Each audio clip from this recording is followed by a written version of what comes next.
Okay, welcome back to the next part of our lecture here about the Treaty of Versailles and whether or not it was the biggest cause of problems in Weimar Germany. So if your dates are 1918 to 1923 in the exam, they want you to talk about hyperinflation. So that is a direct result of the Treaty of Versailles. You need to be able to explain why to make it relevant to your question, if your question focuses on the Treaty of Versailles, but also be able to explain how potentially weakness of the government actually led to hyperinflation getting worse and so on. So what you need to know, two main things: how hyperinflation happened and why it was a problem for the Weimar government. Now, to get it into this 16 mark that we're talking about, you need to also be able to link it to the Treaty of Versailles itself. Now, there's a little video clip there which is on the presentation, but you can find that very simply by just typing in hyperinflation Germany into YouTube. It's the one with ABBA on the soundtrack. It's quite nice, but it goes through the same kind of things, so we're not going to play it now. So, how did hyperinflation happen is a story that you need to know kind of like the back of your hand, because it's easy to mess this one up in answering the exam questions.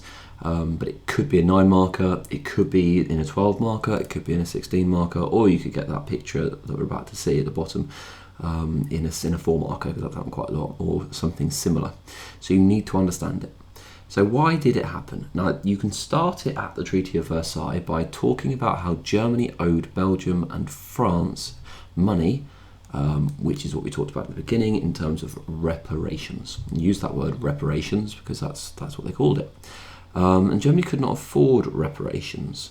Germany tried various ways of printing money to try and get around this. Now, the reparations were due in dollars or gold marks, so it wasn't really that they could print them and give them back, but they were trying to print money to pay for their own things and then pay Belgium and France back with the other money they had. But the printing of money made the value of their currency drop, which meant Belgium and France couldn't accept new printed money, and they couldn't really accept what Germany was trying to do there.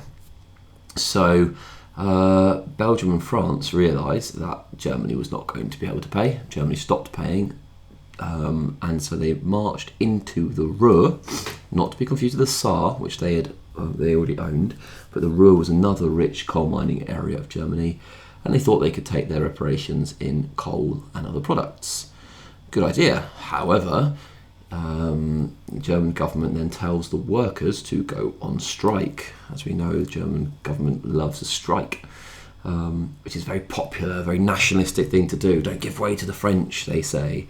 But for the government, that causes them a problem, because this was an area where they were still making money, one of the sort of few areas that was still industrious and doing quite well, and suddenly they weren't making any money from there anymore, and they couldn't very well tell the striking miners to go on strike and not be paid. So they had to pay them. So they began to pay them with printed money, so money they were just printing, which had no sort of connection to real value. Doing this makes it worthless, because they weren't actually getting money coal out of the ground, to kind of give value to this money that they could then export or use or sell, whatever. They were just printing money and giving it to people. That does not work. Okay, so because it became worth less, shopkeepers started to put their prices up. Okay, and then there was more money printed by the government, so prices went up again, and then this is a vicious circle which idiotically they didn't stop until it was far, far too late.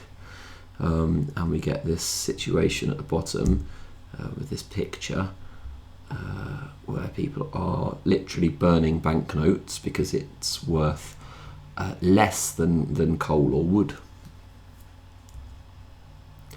So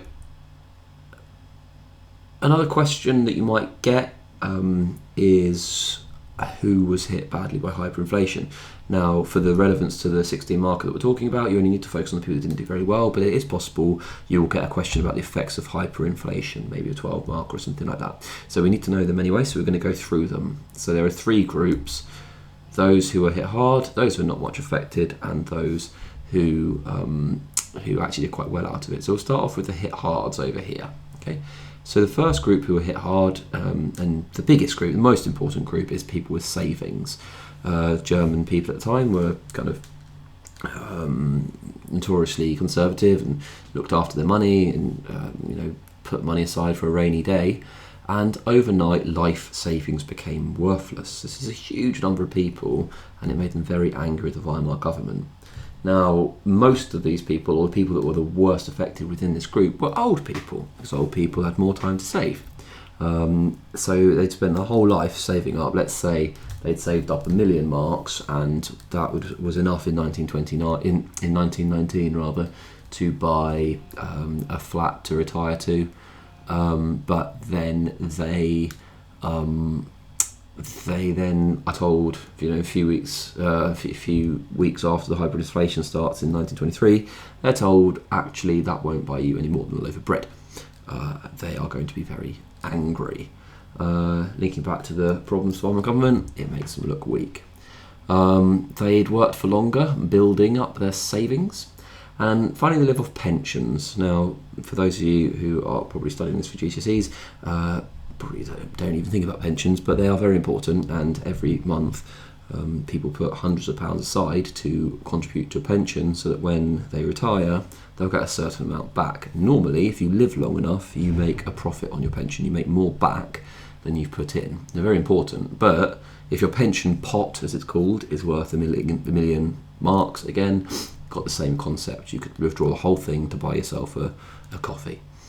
So, poor old people. Small businesses.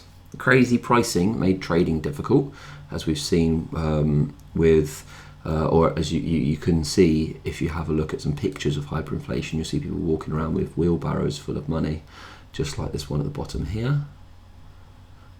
If someone comes to you with a wheelbarrow like that and says, "I'd like Big Mac and fries, please," it's a lot of effort to give them a burger and chips. Obviously, McDonald's weren't in Germany then. Anyway, it became difficult to get access to food and heating. Some people were starving because they couldn't get the food. It's not like the Great Depression where you've seen the pictures of people eating horses and stuff. It wasn't that level, but it wasn't easy to get yourself food, especially if you had to wait for your next round of salary for a month or something. And yeah, it was just a bit awkward. So, young people and people with low salaries or students. This would have been the group in the middle, not very affected. If you didn't have any money in any case, it wouldn't make any difference.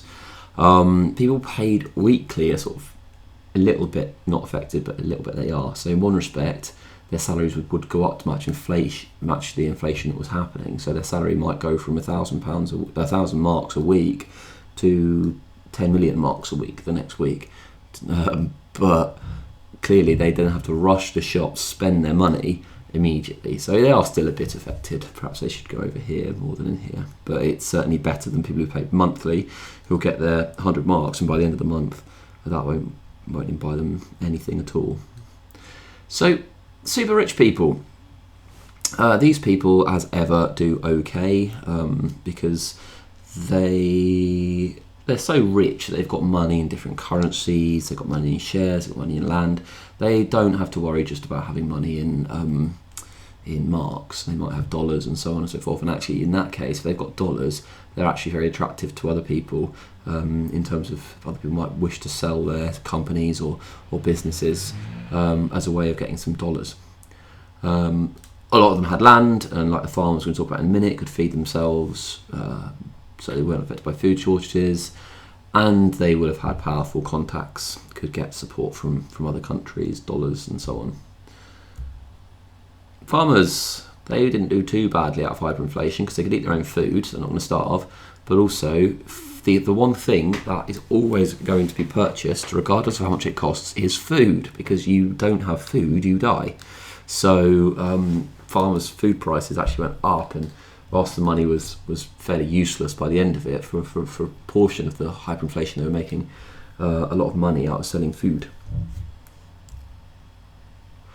And finally, people in debt. If you owed a bank 100,000 marks, that's a hell of a lot of money. It's going to take you 30 years to pay it back. And then you go out and a week later you sell a coffee and you get 100,000 marks. You can go and pay all your debt off immediately. So people in debt actually might have done quite well. So that's hyperinflation. And then to link it back to the problems of the Weimar government, to make it go back into a 16-mark question, it made them look weak and incompetent, highlighted the difficulties of making decisions with minority governments. So they were still in these either coalitions or minorities we're going to talk about in a minute when we talk about constitutional weaknesses. But basically there was never a majority government, there was never a government with more than 50% of the seats. And that meant that they couldn't make a decision quickly. It showed that internationally they went weak. Now, what I mean by that is that they couldn't do anything about France and Belgium taking their stuff or forcing them to repay the reparations. Well, they tried, they went on strike, but then that just led to disaster. And something we'll deal with in a separate lecture, but it encouraged Hitler to carry out the Munich Putsch.